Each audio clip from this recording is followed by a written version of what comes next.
महाभारतामध्ये आपण खूप काही अशा हत्यारांविषयी ऐकलं आहे, परंतु ते सगळं काही कोणाची कल्पना होती किंवा त्या ग्रंथांच्या गोष्टी काही खऱ्या आहे या गोष्टींविषयी इतिहासकारांनी काही अंदाज जोडलेले आहे आणि असे काही अर्थ पण जोडलेले आहे। सध्या ते शास्त्रज्ञांनी मान्य पण केलेले आहे।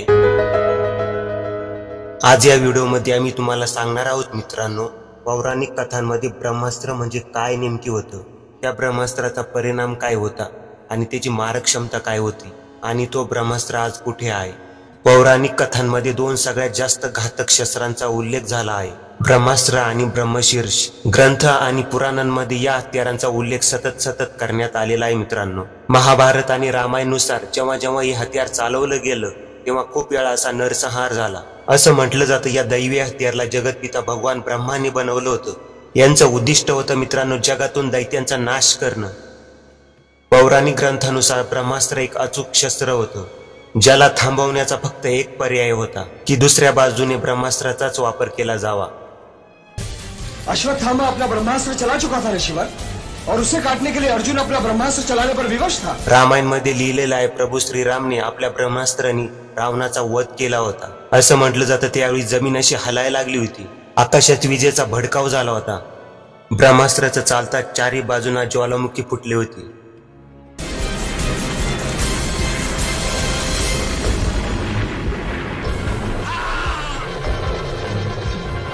सध्या तर पुराणांच्या अनुसार असं माहिती लागते की या जगाच्या भूमीवर ब्रह्मास्त्राचा पहिला वापर विश्वामित्राने केला होता। त्यांनी महिश्र वशिष्ठ शस्त्र चालवलं होतं। महाभारतानुसार त्या काळात पण खूप काही अशा हत्यारांचा वापर झाला होता, ज्यांचं चालल्याने या भूमीवर सूर्य एवढा प्रकाश निर्माण झाला होता। पौराणिक काळात पण अशा खूप काही हत्यारांचा उल्लेख आहे जे आजच्या काळात शक्य नाही वाटत। परंतु प्रश्न फक्त हा एक आहे मित्रांनो, काय ब्रह्मास्त्र फक्त ही एक कल्पना होती? काही वेळेपूर्वी दुनियाभराच्या शास्त्रज्ञांनी ब्रह्मास्त्रावर एक शोध चालू केला। या रिसर्च नंतर एक ठाम मत मांडलं गेलं, त्या काळामध्ये ब्रह्मास्त्र सारखी वस्तू नक्कीच होती आणि त्याचे पुरावे पण जगासमोर आले आहे मित्रांनो। शास्त्रज्ञांनुसार आजच्या काळातील परमाणु हत्यारच त्या काळातील ब्रह्मास्त्र होते आणि हे फक्त शास्त्रज्ञांचं फक्त एक मत नाहीये, कारण त्यांचे काही पुरावे पण भेटले आहे। जे पुरावे देत आहे ब्रह्मास्त्राची टेक्निक ठीक आजच्या परमाणु बॉम्ब सारखे आहे आणि हे पण शास्त्रज्ञांनी सिद्ध केलं आहे।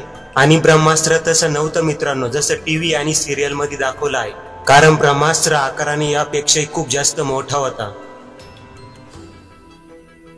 तर मित्रांनो 16 जुलै 1945 सकाळची वेळ होती। अमेरिकी फौजेचे खूप काही मोठे अधिकारी त्या वाळवंटात उपस्थित होते। निमंत्रण होतं दुनियाच्या पहिल्या परमाणु बॉम्बच्या निरीक्षणचं। परीक्षणवर निरीक्षण ठेवण्यासाठी 1520 मैल दूर काही बंकर बनवले होते आणि जगाच्या पहिल्या परमाणु बॉम्बचं परीक्षण चालू झालं। एक जोरदार खतरनाक धमाका झाला मित्रांनो, जवळजवळ 600 फुटापर्यंत आगीचा गोळा दिसला गेला। ही पहिली वेळ होती मित्रांनो जे एखाद्या मनुष्याने असं विनाशकारी हत्यार चालवलं होतं। ते दृश्य पाहणारा प्रत्येक माणूस तेथील आश्चर्यात पडला।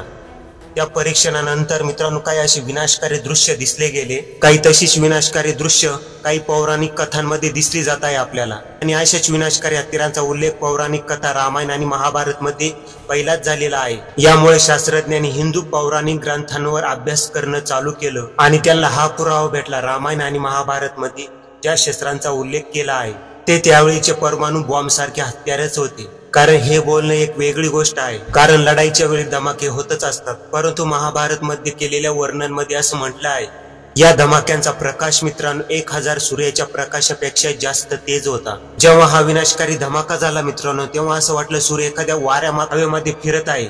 झाडे जळून राख झाली, चारी बाजूंना उद्ध्वस्त झालं। या भयंकर धमाक्यानंतर जे लोक जिवंत वाचले त्यांची नखे गळायला सुरुवात झाली आणि येथे लक्ष केंद्रित केलं तर हे समजतं हे सगळं परमाणु हत्याराचं दुष्परिणाम आहे। म्हणजे हजारो वर्षापूर्वी पुराणांमध्ये ब्रह्मास्त्राच्या वापरानंतर ज्या हालतीचा उल्लेख आला ती काही अशीच होती, जसं की मेक्सिको मध्ये पहिल्या परमाणु बॉम्बच्या परीक्षणावेळी जसं दिसलं होतं अगदी तसंच दिसत आहे। ब्रह्मास्त्राचे शास्त्रज्ञ पुरावे आज पण या धर्तीवर भूमीवर उपलब्ध आहे।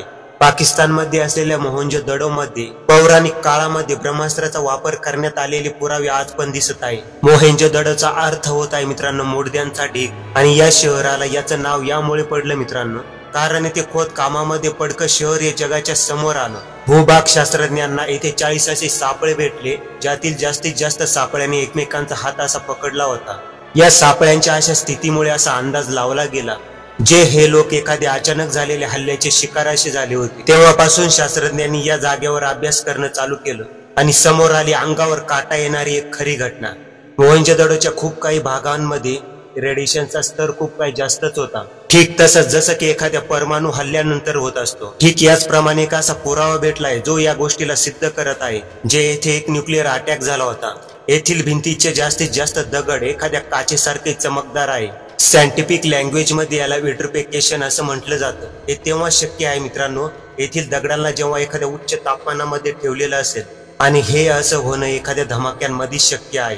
हे असं होणं फक्त मोहनजोदडो मध्येच नाही मित्रांनो, कारण भारत, आफ्रिका, मध्य आशियाची खूप काही अशी वाळवंट आहे जेथील माती काचेमध्ये अशी समाविष्ट झाली होती. शास्त्रज्ञांचा असा अंदाज आहे मित्रांनो की या जागेमध्ये सुद्धा काही अशा विनाशकारी हत्यारांचा उपयोग केला गेला असेल. तर मग खरंच काही त्या महाभारत आणि रामायणच्या गोष्टी काही खऱ्या होत्या मित्रांनो? काय त्यावेळीचा ब्रह्मास्त्रचा आजचा काही न्यूक्लिअर बॉम्ब आहे?